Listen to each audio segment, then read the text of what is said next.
All right, we're moving along through the numbers. Thank you again for your supports and likes. Appreciate.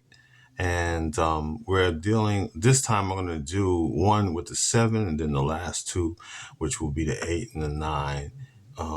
We will do that as a combined video. This one won't be as long, well, not that all that long, but you get the gist of it. And so the seven, and noticing this one here, when you're having, again, as usual, I'm putting two sevens here, but it can be three sevens, it can be four sevens.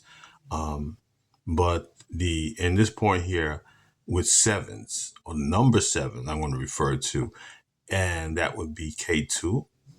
Also the south node in the moon. So we can put that together with that. So seven period is spiritual because of using the attribute of K2, or if you're using the alternatives or not of other planets, which would be Neptune. That's been used for the number seven. So I'm not going to use so much right now the term Western compared to Eastern, but I'm just going to say alternate systems and what you're using. And that's very much fine. That's my approach to being open about that. Now, moving on, the seven, the K2, this is a good number for intellectual, but it's a spiritual number, the seven, as you know. It is connected through the water as well, but is mainly primary as the person that can be involved as the ascetic or the mystic or the person that, or a researcher too. It has that quality. It also is number associated with traveling. So if you're looking for that too, if you see the seven coming up in the birth chart, there's an indication of traveling or period or Mahadasha or Antidasha or Paryanta Dasha. These numbers with the seven can indicate a traveling moment or period of time in reference with that. And also, again, it's attracted to spiritual mysticism as well. So if you're having this one, this can be a point where you might have a quiet time or and through meditation or looking at a course that's something in relaxation or just exploring whatever that would be your taste of tea or that batter, what you prefer. To some people, it could be mathematics or it can be a deeper look into philosophy as well. But it could also be a point where they're looking in a religion or taking a course to get a deeper fundamental or whatever their spirituality that entails with, or they may want to just investigate to see much more of a broader concept. That can also happen with the 7-2 as well. But in K2, it also can mean some type of ending, lost, moving or removing, all in general with K2. And the spiritual lesson can manifest in that kind of a way. Emphasis on the lost and what is lost and so forth. And it can be, in other forms of losing something, and not in just losing something like your place in a job.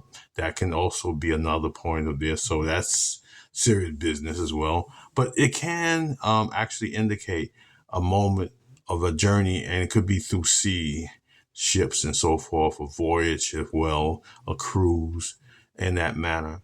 It can represent that too. And it also can represent to foreign lands too. But with the seven, from what I've seen written from one astrologer, I can't recall the name, where they was referring to the seven as traveling to developed countries, and Rahu would be going to underdeveloped countries. So that manner of speaking something. Well, that's the gist of it. I'm just going to just repeat that because it may be validated in somebody's life during the period of the seven, and see if that corresponds to that is correspondingly to the person having a triple four or that matter, or a double four. Well, a double four gives you more stability as well.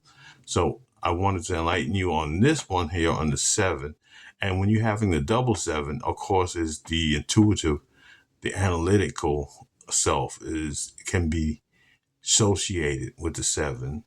Um, and it can also involve with relationships, but it's also a lucky number. So I'm not putting everything as a downer or anything like that.